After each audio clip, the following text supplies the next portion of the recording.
함께 난 하나님 말씀은 마태복음 5장 말씀입니다. 마태복음 5장 3절부터 10절까지 말씀입니다. 마태복음 5장 3절부터 10절까지 말씀입니다. 제가 가진 성경으로는 신약 성경 5면입니다. 마태복음 5장 3절 10절까지 말씀 한 절씩 교도하고 마지막 절을 함께 읽도록 하겠습니다. 심령이 가난한 자는 복이 있나니 천국이 그들의 것이며 자는 복이 있나니 그들이 위로를 받을 것이며 온유한 자는 복이 있나니 그들이 땅을 기업으로 받을 것이며 줄이고 목마른 자는 복이 있나니 그들이 배부를 것이며 긍휼히 여기는 자는 복이 있나니 그들이 긍휼히 여김을 받을 것이며 마음이 정결한 자는 복이 있나니 그들이 하나님을 볼 것이며 화평하게 하는 자는 복이 있나니 그들이 하나님의 아들이라 일컬음을 받을 것이며 의를 위하여 박해를 받는 자는 복이 있나니 천국이 그들의 것임이라. 아멘. 할렐루야. 우리 옆에 분에게 한번 같이 인사, 앞뒤 좌우로 보시면 인사하실까요? 사랑합니다, 축복합니다. 인사하겠습니다. 네. 처음에 올라오자마자 당황했습니다. 네. 역시 처음 온 티가 납니다.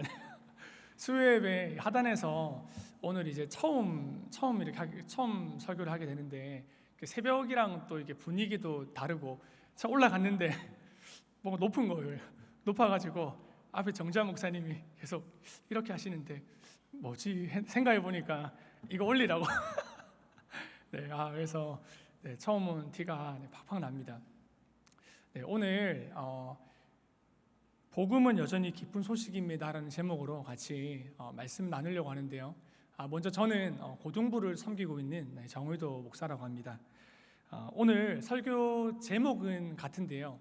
주보에는 그 주보를 대체적으로 보시지요. 주보에는 고린도전서 15장이 돼 있었는데 제가 그 복음에 대해서 좀 나누고 싶은데 고린도전서 15장으로 나눌까 마태복음 나눌까 좀 고민을 하다가 고민하는 중에 좀 마태복음에 있는 말씀을 좀 나누면 좋겠다라는 마음이 들어서 본문을 좀 바꾸게 되었습니다. 제 개인적으로는 예전에 우리가 읽었던 산상수훈 이 팔복 말씀은 제 개인적으로 참 하나님 앞에 선물로 받았던 말씀이었고, 그리고 팔복은 성경 전체를 마치 요약을 해놓은 것과 같은 그런 말씀입니다. 여러분, 먼저 질문을 한 가지 드리려고 하는데요. 여러분, 복음이 무엇일까요? 복음.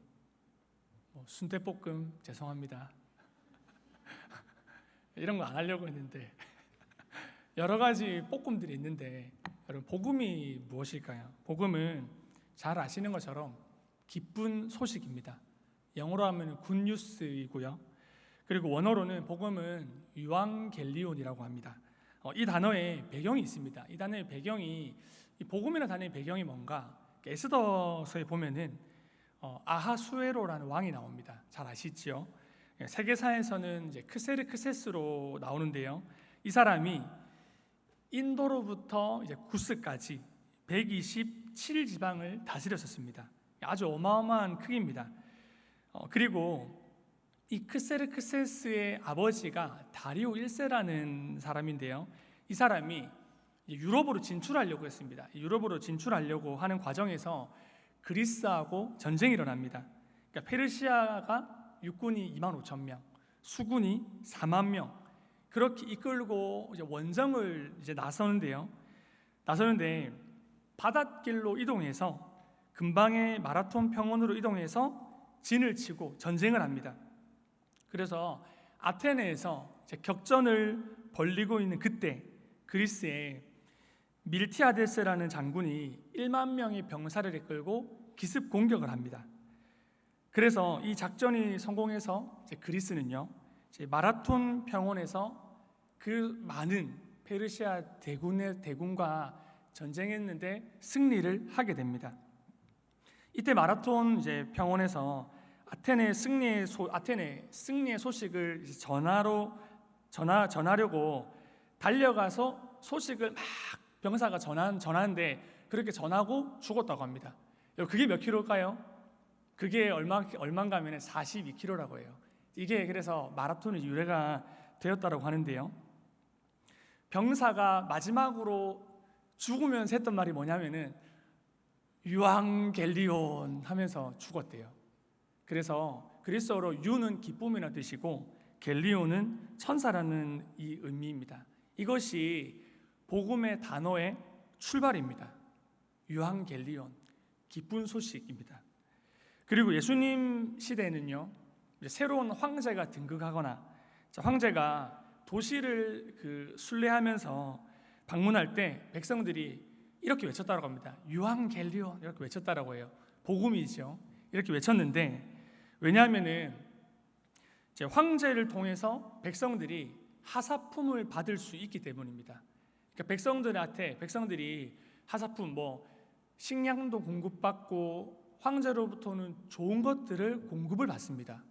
그래가지고 백성들이 황제가 오면은 백성들이 외치는 겁니다. 유앙겔리온.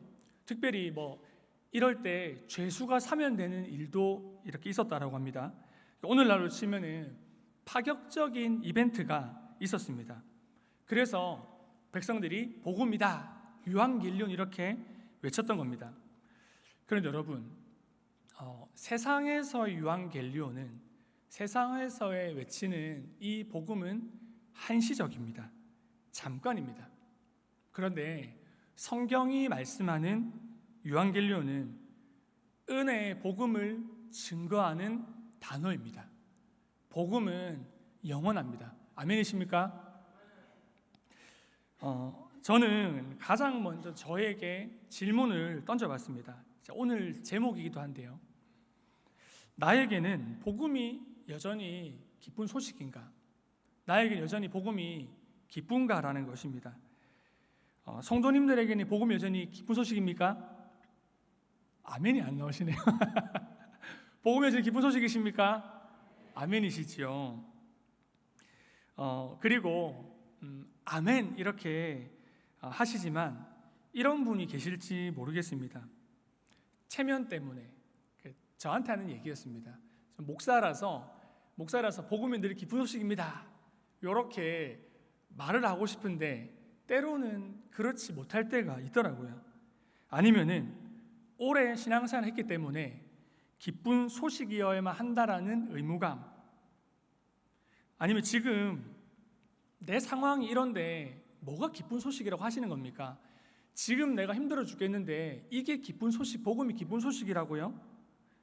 지금 나한테는 세상에서 말하고 있는 유앙겔리온이 필요합니다. 세상에서 외치는, 세상에서 얻을 수 있는 그 유앙겔리온이 필요하다고요. 이렇게 말씀하시거나 생각하는 분이 있을지도 모르겠습니다.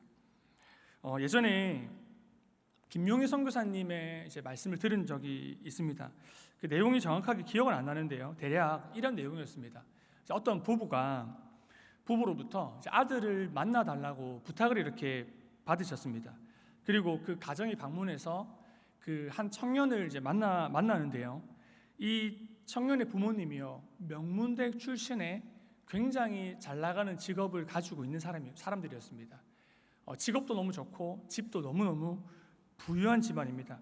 그런데 이 아들이 계속 자살을 하려고 했다는 겁니다. 이 아들이 왜 자살을 하려고 하는가 보니까 이 아들이 걷지를 못하는 거예요. 하반신 마비가 온 겁니다. 그래서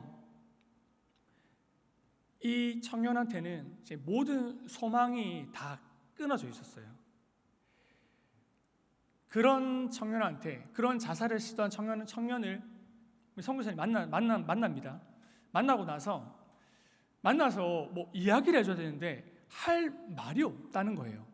왜 할 말이 없는가 하면은 지금 이 청년한테 필요한 게 뭘까요? 제일 필요한 게 일으켜 주시든가. 그러면은 만났는데 할 말이 없다라는 거예요. 할 말이 없어가지고 만나서 이렇게 하나님 앞에 기도하고 질문하셨대요. 하나님, 내가 뭐라고 말을 하지요? 아니 지금 이 걷지 못해가지고 자살을 시도하고 있는 이 청년한테 내가 뭐라고 하지요? 이렇게 얘기를 하면서, 그리고 나서 뭐라고 말씀하는가 하면은, 그리고 나서 이렇게 얘기를 생각하셨다라고 해요. 그리고 얘기를 하셨다라고 해요. 아무리 생각해도 내가 할 수 있는 게 복음밖에 없더라. 내가 줄 수 있는 게 복음밖에 없더라. 여러분, 어떤 상황에서도 필요한 것은 할 수 있는 것이 복음밖에 없었다라는 겁니다. 여러분, 어떻게 이런 상황에서도 필요한 게 복음인 것일까요? 로마서 1장 16절 상반절 말씀을 읽어보겠습니다. 내가 복음을 부끄러워하지 아니하노니 이 복음은 모든 믿는 자에게 구원을 주시는 하나님의 능력이 됨이라. 이 복음이 구원을 주시는 하나님의 능력이기 때문입니다. 그렇기 때문에 복음은 어떤 상황에서도 복음이 됩니다. 저와 여러분은 복음을 통해서 하나님의 능력을 경험했기 때문에 이 자리에 있는 것이 아니겠습니까? 그럼에도 불구하고 이 복음이 언제나 기쁜 소식이어야 하는데, 오늘 나에게 이 복음이 기쁜 소식이 되지 않는다면 우리는 다시 복음을 듣고 복음으로 돌아가야 합니다. 이 복음에 대해서 예수님의 산상수훈의 내용으로 이 팔복으로 설명하면서 나누려고 합니다. 김현회라는 목사님이 참된 복, 존재의 변화, 진짜 기독교라는 이런 책을 쓰셨는데요, 책 서론부에 이런 내용이 있습니다. 팔복은 타고난 성품이 아니라 하나님의 능력으로 말미암은 변화라는 것입니다. 그러니까 이어서 우리가 살펴볼 팔복이요, 우리가 감히 넘보지 못할 좋은 성품을 말하는 것도 아니고 타고난 성품을 말하는 것도 아닙니다. 하나님의 능력이 우리 안에서 변화를 이루어 가신다라는 것입니다. 그래서 하나님의 복음 안으로 들어온 사람에게 일어날 변화, 하나님께서 이루어 가실 복음입니다. 이 팔복 안에, 산상수훈 안에 예수님의 복음이 담겨 있습니다.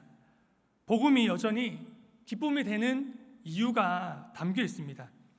예수님께서 말씀하신 이 복을, 이 8가지 복을 하나하나 살펴보겠습니다. 여러분, 놀라지 마십시오.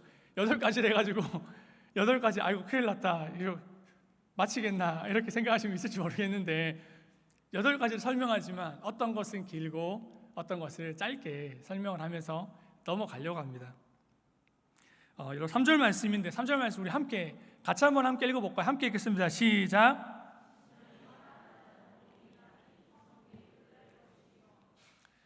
심령이 가난한 자 복이 있나니 천국이 그들의 것임이요 라고 예수님이 말씀하세요. 원래 원문의 순서는 이렇습니다. 마카리오이, 이렇게 헬라어로 마카리오이 하면서 복이 있다, 복이 있다로 먼저 시작을 합니다. 직역하면 이렇습니다. 여러분은 이렇게 복이 있는 사람입니다. 여러분 대단히 행복한 사람입니다. 그리고 나서 예수님의 상태를 얘기하십니다. 심령이 가난한 자여라고 복을 받을 사람의 상태를 말씀합니다.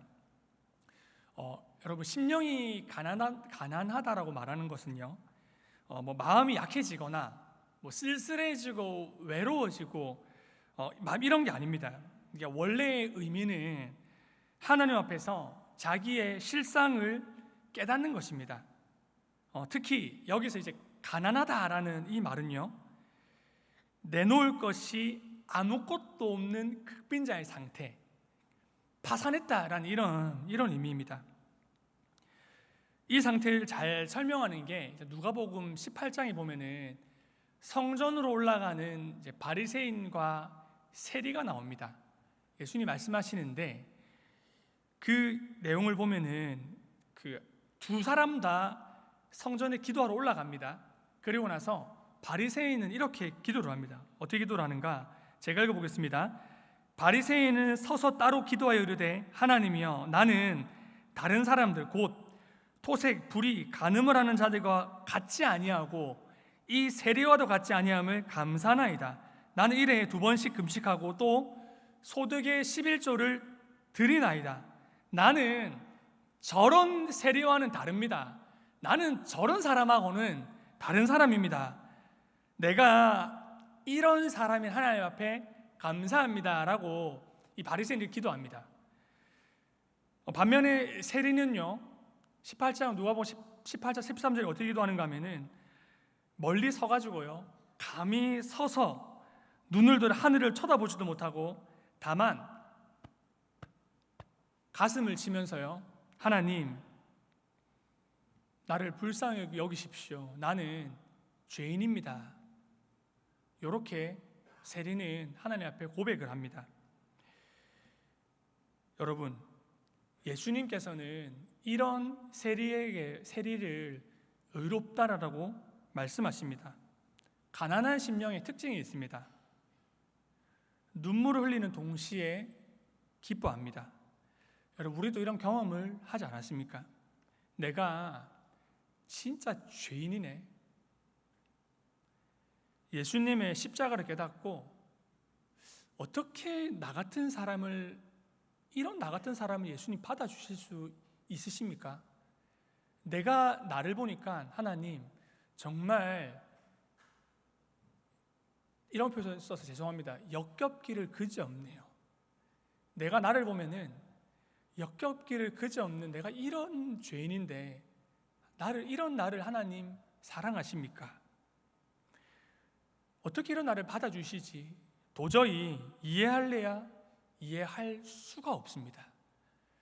여러분, 이 심령이 가난해졌을 때 매일 울었습니다. 찬양만 하면 울었습니다. 기도하면서 울었고요, 맨날 울기 바빴습니다. 요즘은 이제 잘 가지 않지만 예전에는요, 진짜 힘들 때 제가 울면서 걸었던 길이 있습니다. 울면서 걸었던 그 동네의 길이 있는데 그 길을 다시 이제 가보곤 했습니다. 심령이 가난하기 전에는요, 그냥 똑같은 길을 가는데 원망하면서, 하나님 모르니까 원망하면서, 우리 집은 왜 이렇습니까? 우리 가정은 왜 이렇습니까? 내 인생은 왜 이렇습니까? 하면서 그냥 원망하면서 욕하면서 울었었다고 하면은, 심령이 가난하게 되었을 때는요, 울면서 기뻐했습니다. 그렇게 천국이 그들의 것, 나의 것이 됩니다. 천국을 소유할 수 있게 됩니다. 여러분, 심령이 가난하십니까? 여러분, 가난한 심령이십니까? 아니란 말씀이십니까? 여러분, 가난한 심령이십니까? 그래서 저와 여러분이 이곳에 있을 수 있습니다. 여러분, 계속해서 두 번째 말씀을 보십시오. 4절입니다. 애통하는 자는 복이 있나니 그들이 위로를 받을 것이며. 심령의 가난함을 깨닫게 되고 나면은 그 다음에 어떻게 하는가? 애통하게 됩니다. 여기서 애통은 자신의 죄로 인한 애통함을 말합니다. 여러분, 예수님을 믿고 나면은 우리에게 일어나는 변화 중에 하나가 죄를 덜 지으려고 합니다. 제가 여기서 죄를 덜 지으려고 한다라고 말한 것은, 예수님 믿는다고 이전에 내가 짓던 죄의 습관을 단번에 끊어집니까? 안 끊어집니다. 여전히 이전에 내 모습이 그대로 나올 때가 많이 있습니다. 사도 바울도 로마서 7장 24절에 보면 이런 고백을 했습니다. 오호라, 나는 공고한 사람이로다. 이 사망의 몸에서 누가 나를 건져내랴. 바울이 왜 이런 고백을 했는지 로마서 7장에 보면은 자신이 내가 선을 행하기 원하는데 도리어 악을 행하더라. 내 속사람으로는 하나님의 법을 즐거워하는데 내 지체 속에 다른 한 법이 있더라. 죄의 법이 있더라. 그 죄의 법이 나를 사로잡아서 내가 정말 하는 것을 하지 못하게 한다. 이렇게 바울도 탄식했었습니다. 예수님 믿고 나면은 죄를 분명 멀리하고 싶어집니다. 그럼에도 그게 잘 되지 않습니다. 그런데 여러분, 한 목사님의 문구가 참 많이 와닿았습니다. 이런 문구가 있습니다. 그리스도인의 성화는 의를 쌓아가는 데 있지 않고 죄를 깨달아가는 데 있습니다. 여러분, 그리스도인의 성화는요, 의를 쌓아가는 것이 절대로 아닙니다. 종종 의를 쌓아가는 분들이 계십니다. 내가 이만큼 했는데, 내가 냈는데, 내가 이런 사람인데, 그것은 의를 쌓아가고 있는 것입니다. 그런데 진짜 심령의 가난함을 깨닫고 애통하기 시작하면은 의를 쌓아가는 것이 아니라 죄를 고백하기 시작합니다. 죄를 고백하고 죄를 또 고백하기 시작합니다. 죄를 짓지 않으려고 끊임없이 노력하는데 그럼에도 불구하고 죄를 짓는 나, 은혜 받으면 또 돌아서 가지고 죄를 짓는 나. 여러분, 그런데 지금 되돌아보면은 이만큼 온 게 하나님의 은혜 아니겠습니까? 옆 사람이 이렇게 한번 인사 한번 하실까요? 요 정도 된 것도 하나님의 은혜입니다. 한번 인사하겠습니다. 여러분, 아멘이십니까? 여러분, 요 정도 된 게 하나님의 은혜입니다. 이전에 우리가 어땠습니까? 여러분, 상상도 못합니다. 제 옛날 사진을 보면은 미처 못 보여드리겠지만, 옛날 사진을 보면은 진짜 지금 제 인상이 좋나요, 안 좋나요? 안 좋단 말씀이십니까? 옛날에는 진짜 예수님 믿기 전에는 살기가 가득했습니다. 굉장히 진짜 표정이 지금 생각해도 졸업 앨범 볼 때마다 와, 이거는 예수 믿지 않는 사람의 얼굴이다. 그리고 예수님 믿고 나서는 예수님 믿고 나서 얼굴이 조금은 달라졌구나. 지금도 늘 그 생각합니다. 진짜 그렇게 죄를 짓고 또 짓다가 요 정도 된 게 은혜다. 이만큼 낸 게 하나님 은혜다라고 고백을 얼마나 많이 하는지 여러분 모릅니다. 분명한 건 그 과정에서 끊임없이 죄를 깨닫게 하셨다는 겁니다. 애통해 왔다라는 것입니다. 지금도 애통해하고 있는 죄들이 분명히 있습니다. 그런데 성경은 말씀합니다. 복이 있다. 애통하는 너 땡땡땡아. 복이 있다. 애통하는 너, 제 이름으로 하면 정의도야. 예수님이 말씀하십니다. 이렇게 애통하는 자가 위로를 얻는다고 합니다. 애통하는 자만이 위로를 얻습니다. 여기서 말씀하시는 위로는 성령 하나님의 위로입니다. 애통하는 자에게 위로는 성령님이 임하시는 것입니다. 끊임없이 죄를 깨닫고 애통해야 하는데 성령님이 위로하십니다. 그렇게 성화되어 갑니다. 성숙해 갑니다. 죄를 깨닫고 기도할 때마다 성령님이 그런 음성을 들려주지 않으십니까? 괜찮다. 다 안다. 할 수 있다. 성령님 길게도 말씀 안 하시더라고요. 진짜 짧게 얘기하시더라고요. 그럴 때가 많더라고요. 이미 가난한 심령의 열차를 탑승해서 이 변화되어 가는 과정을 가고 있는 것입니다. 세 번째로 5절 말씀입니다. 5절 말씀 우리 함께 읽어보겠습니다. 5절입니다. 온유한 자는 복이 있나니 그들이 땅을 기업으로 받을 것이며, 그러고 나면 비로소 온유한 자가 되는 것입니다. 온유와 이 겸손은요, 심령이 가난함과 애통함을 거쳐서 형성이 되는 것입니다. 여러분, 온유하다라는 말이 어떤 말일까요? 온유하다는 말이 착하다, 온순하다 이런 말일까요? 아닙니다. 여러분, 여기서 말씀하고 있는 이 온유의 의미는요, 온유는 멍에를 맨다라는 겁니다. 여러분, 멍에를 어떻게 매는가요? 소의 멍에를 맬 때 소 코를 뚫지 않습니까? 뚫어가지고 멍에를 탁 매고 나면은 주인이 왼쪽으로 소를 끌면은 왼쪽으로 따라가고 오른쪽으로 소를 끌면은 오른쪽으로 따라갑니다.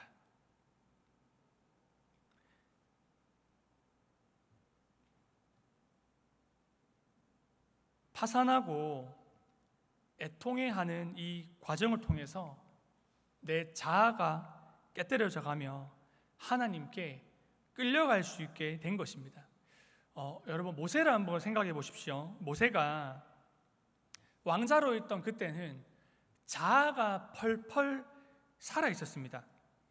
자신의 힘으로 이스라엘 동족들을 구원할 수 있을 거라고 생각했습니다.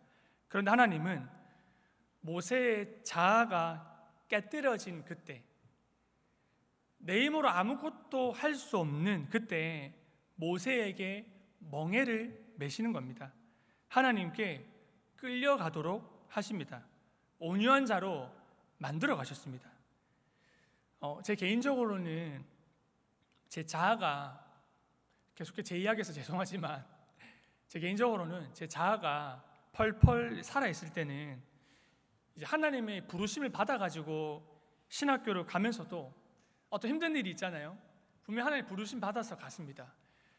너무 명확하게 하나님 부르셔서 갔어요. 근데 힘든 일이 있으면은 걸핏하면은 그만두고 싶다라고 얘기할 때가 많이 있었습니다. 부끄럽게도 꽤 긴 시간 동안 목사 안수를 받고 나서도 그럴 때가 종종 있었습니다.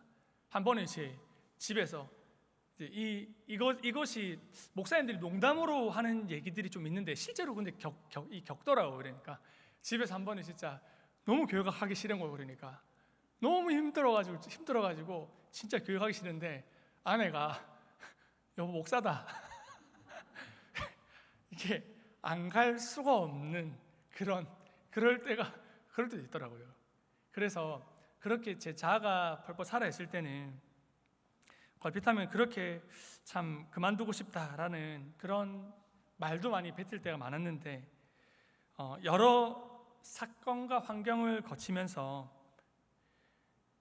철저하게 하나님이 자아를 깨뜨리시더라고요. 그때 그렇게 아픈 시간이요, 하나님이 멍에를 매시는 과정이었습니다. 나중에는 하나님께 멍에가 매이고 나니까 더 이상 그런 마음이 들지 않더라고요. 아직도 멀었지만 온유하게 되어 가더라고요. 그러면서 동시에 이렇게 고백할 수밖에 없었습니다. 하나님, 대체 제가 뭐라고 이런 멍에를 매주시지요? 제가 뭐라고 하나님 멍에를 매주시지요? 자아가 펄펄 살아있을 때는 그렇게 무겁던 짐이 예수님이 매도록 하시는 멍에를 매니까 순간 얼마나 가벼운지 모릅니다. 땅을 기업으로 받은 겁니다. 이 땅을 기업으로 받는다는 것이 미래적으로 해석하면 완성될 하나님 나라를 의미하지만 현재적인 의미로는 예수님께서 메어주신 멍에로 만족하고 감사할 수 있다는 것입니다. 여러분, 하나님은 하나님의 사람을 온유한 자로 만들어 가십니다. 여러분, 하나님의 사람을 온유한 자로 만들어 가십니다. 하나님께 멍에가 매이십시오. 예수님도 말씀하셨습니다. 수고하고 무거운 짐진 자 다 내게로 오라. 내가 너희를 쉬게 하리라. 내가 매게 하는 멍에는 가볍다고 했습니다. 예수님께 매이면 그 짐이 가벼워집니다. 그렇게 온유한 자로 만들어 가십니다. 네 번째입니다. 6절 말씀 함께 읽어보겠습니다. 함께 읽겠습니다. 의에 줄이고 목마른 자는 복이 있나니 그들이 배부를 것이며. 그렇게 심령의 가난함을, 저는 이 표현이 참 좋더라고요. 심령의 가난함을 얼마만큼 깨닫는가? 통절히 깨닫는다. 통절하다는 것이 뼈에 사무치게 절실하다, 뼛속 깊이 깨닫는다. 너무너무 이게 와닿는 표현 아닙니까? 그렇게 심령이 가난하다는 것을 통절히 깨닫고, 그래서 애통하고 온유한 자는 그 영혼이 이제 의에 줄이고 목말라 하기 시작합니다. 시편 119편, 131편, 148편을 보십시오. 내가 주의 계명들을 사모함으로 내가 입을 열고 헐떡였나이다. 148편입니다. 148절입니다. 주의 말씀을 조용히 읊조리려고 내가 새벽녘에 눈을 떴나이다. 세상에 목말라 하지 않고 하나님의 의에 목말라 합니다. 의는 하나님과의 관계성을 의미합니다. 하나님과의 올바른 관계에 목이 말라 합니다. 하나님으로 목말라 합니다. 이런 자들은 배부를 것이다라고 하세요. 배부를 것입니다라고 말씀을 하고 계십니다. 이 배부름을 경험한 사람은 말로 다 표현할 수 없는 기쁨이 있습니다. 이를 아는 자는 의에 줄이고 목이 말라 합니다. 물론 사람이 죄인이라 가지고 죄된 우리 죄성 때문에 왔다 갔다 할 수 있을지 모르겠지만 그럼에도 불구하고 이렇게 된 사람은 주님을 찾습니다. 주님을 갈망하기 시작합니다. 하나님과 올바른 관계에 갈망하기 시작합니다. 세상에서의 그 배부름들, 그게 일시적이구나, 정말 그 잠깐이었구나. 하나님, 저는 하나님과 관계에서 오는 그 배부름, 하나님 나에게 채워주셨던 그 배부름, 나는 그 배부름을 경험하기 원해요. 하나님, 그 배부름이 너무 좋습니다. 저는 그것을 주님 갈망하고 또 갈망합니다. 그렇게 의에 줄이고 목마른 사람, 그렇게 되어간다고 예수님이 말씀하십니다.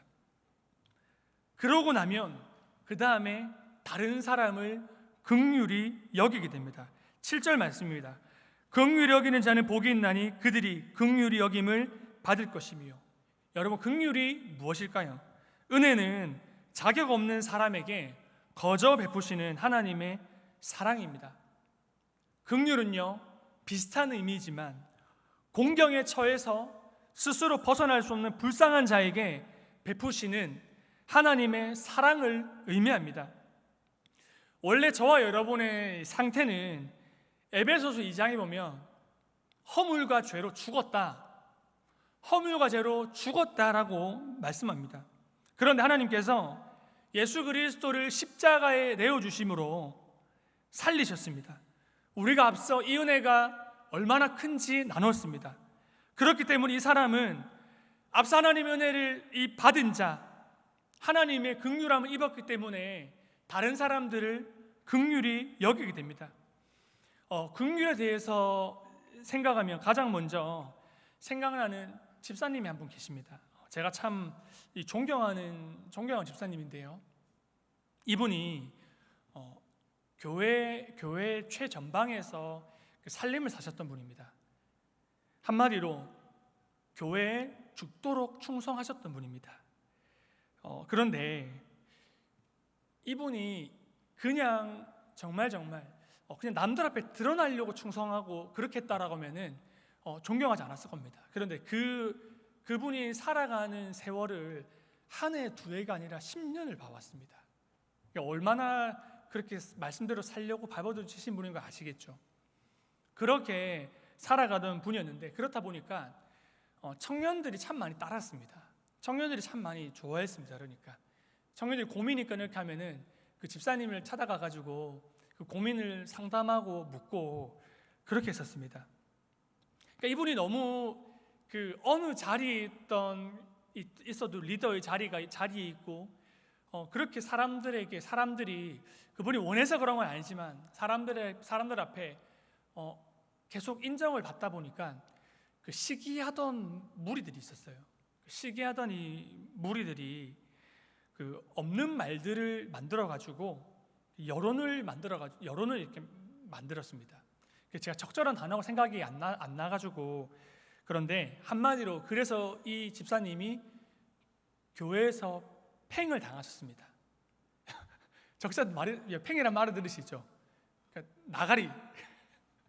네, 팽을 당하시고 나가리 되셨어요. 너무 이게 진지한 말하는데 저것만 단어를 써가지고. 그런데 인간적으로는 이분이 참 엄청 억울하셨는데요, 나중에 그때 몰랐어요. 나중에 근데 시간이 지나가지고 그러시더라고요. 이분이 그때 당할 때는 그런 얘기를 안 해주셨거든요. 나중에 이제 시간이 많이 지나서 저도 이제 다른 교회 사역을 나가고 그렇게 했을 때 이분이 이제 나중에 그때 그 얘기를 하시면서 유두야 그거 아나? 내 그때 욥기를 수백 번을 읽었다 이러더라고요. 욥기를 수백 번을 읽으셨대요. 왜냐면은 억울한데 사람한테 말할 수는 없고, 왜냐면 사람한테 말하면은 이분이 편이 생기겠지요. 근데 이분이 정말 참 귀하셨던 게, 내가 거기서 십자가를 내가 지려고 하니까 내가 내 편 만들면은 사실은 편하다. 근데 그렇게 되면은 갈라지지 않느냐. 그러니까 침묵하셨던 거예요. 욥기를 수백 번 읽으면서 그냥 억울함을 참았던 거예요. 심지어 그때 담임 목사님까지 오해를 하셨었어요. 그러니까 얼마나 억울하셨겠어요. 그럼에도 불구하고 나중에는 근데 시간이 지나니까요, 하나님이 다 드러내시더라고요. 다 드러내셔가지고 나중에는 그때 여론을 만들었던 분들이 무릎 꿇으러 오셨어요.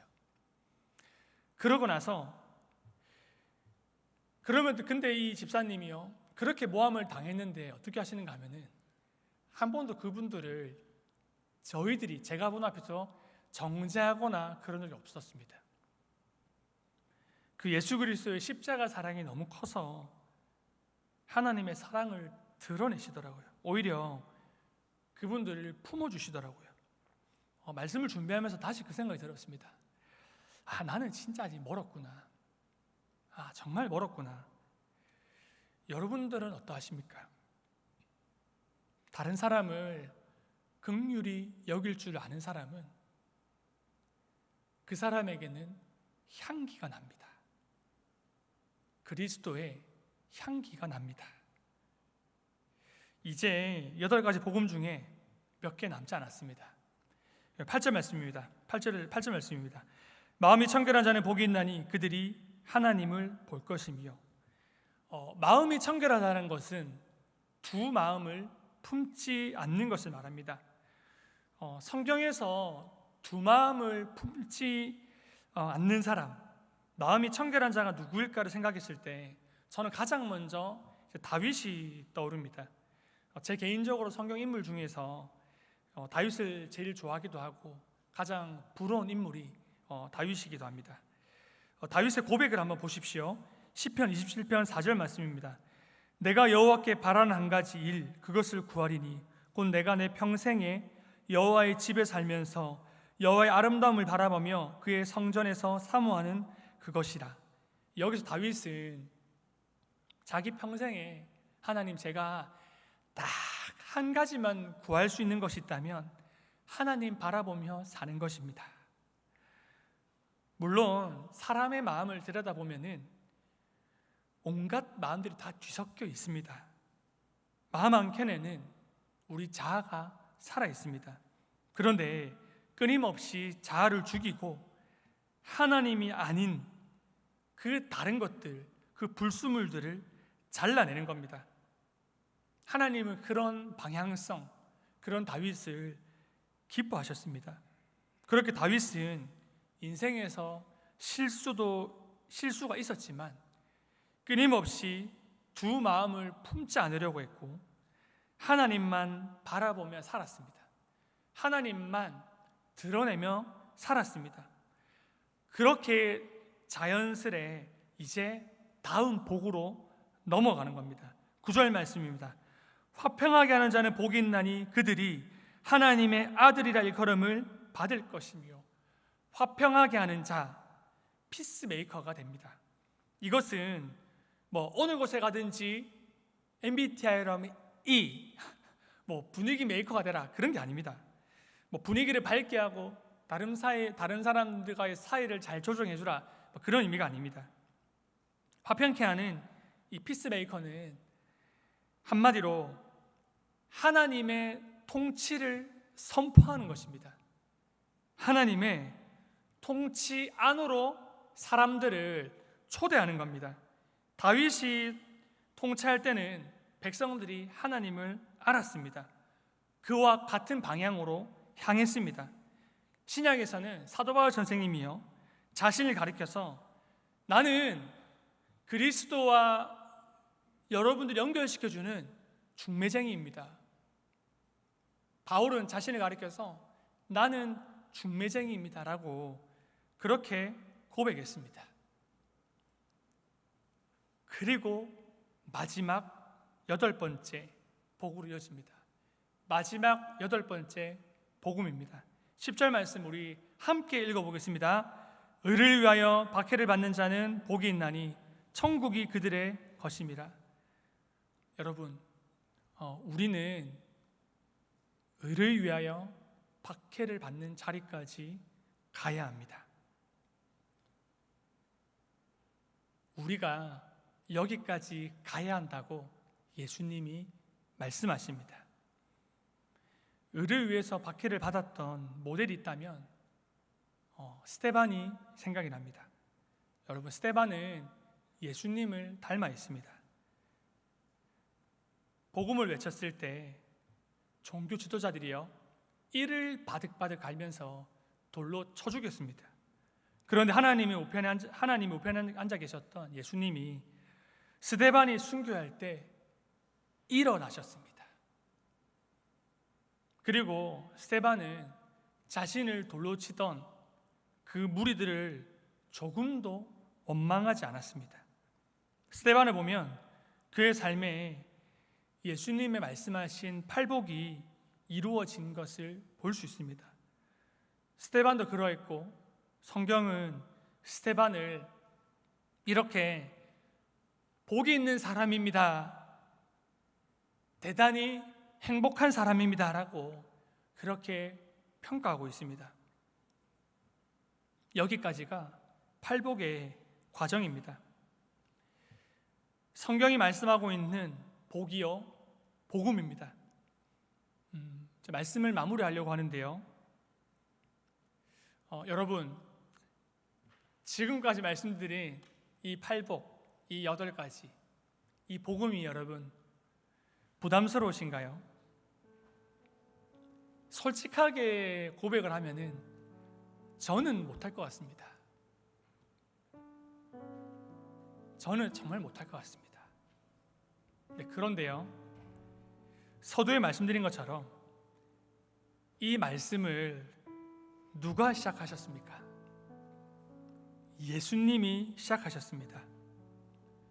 여러분, 우리는 애초에 팔복의 제1복도 받을 자격이 안 됩니다. 1복도 받을 자격이 우리에게는 없습니다. 만약에 예수님이 네 심령이 가난해지면 내가 복을 줄 거야 라고 했으면 우리는 복을 받을 자격이 없다니까요. 심령이 가난한 게 어떻게 받겠습니까? 그 심령이 어떻게 될 줄 알고. 근데 여러분, 예수님이 먼저 선언하셨습니다.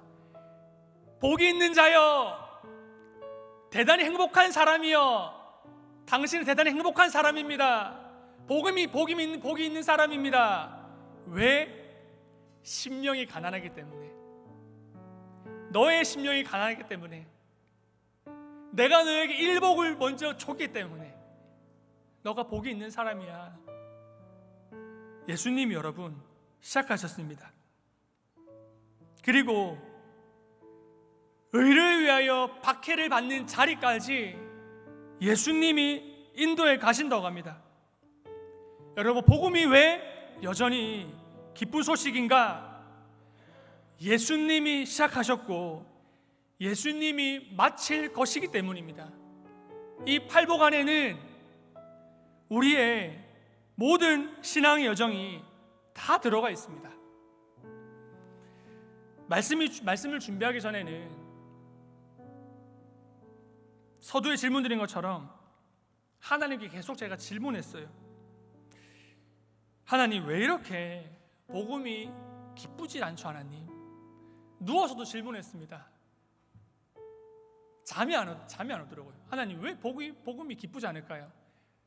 심지어 설교를 해야 되는데 복음이 진짜 막 기뻐가 이렇게 했으면 좋겠는데 하나님, 왜 기쁘지 않을까요? 그런데 말씀을 준비하면서 복음을 다시 정리해 보니까 참 많이 착각했더라고요.